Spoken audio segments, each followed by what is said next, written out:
ل پارێزگەها دووک و لە ڕێڤەبەریا چاودێری و گەشەپێدانە جوواکی سیستەمێکی نوێی ئەلکترۆنیش بووی کاروبارên کێمەندەمانەتیە دانان کو لە سەرانسەری پارێزگەها دووک و لە هەمی قەزایان کار پێ تێکردن.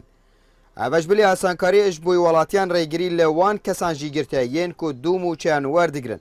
داناف سیستەمە لە سەرانسەری هەرێما کوردستانê بەتەنێ لە پارێزگەها دووک هاتیە دانان. هر وقتی که حالات یک مراجعه که بنمونه بجین زخویان آکریان هر قضا کبید بدوی به جور معامله که کم اندامان چاف دری خزان بیتن بدوینا که سردان رفبری هم بکلدو که اکثر د سردان رفبری چاف دری گشاپدان جواکیل قضا خو کتن با پرفبر نامعاملن خلوی رژی فرمانبر انتایبت هنل رفبری د معامله توی پرفبر و داخلی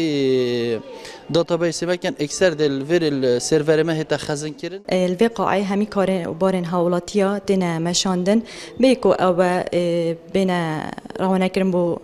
جورا ايكو دوسي شاركه كي جنايته براندن ان شاء الله و مدس بكر بو هفته هيفا هفت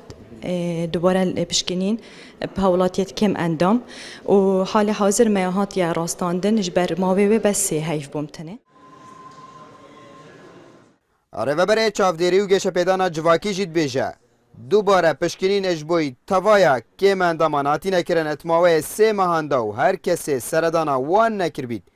دێبێ بەهەربیت ژە ئەڤی موچەی. اف سیستم هد شتن کنترل که باشتر کتش جارم چون هم زنی پیشتر هیچ سیستمی که الکترونی و سایر کو پک نبود کو بشین کنترل که اجباری بکنی وزارت کار سرهند کریه و سیستمی که الکترونی که همی هریم کردستان هاتی دانان کو دل وان هفتیم بهن دست بکن نوات دا تومار کین و اگر نوه که دوباره نوبین دو پارزگاهان دو باجران ده بیتن ان شاء الله سیستم ده اکلاکت و ده هیچ کسی که ادینه شتن تجاوز سر دو مچه. پشتی کو وەزارەتە کار و کاروبارên civakî rabûyî bê derkirina rênmayê nî û bilindkirina rêjeyên kêmendamiyê ku lê beriya niha 40 sedê bû etniha da bûye 65 sedê.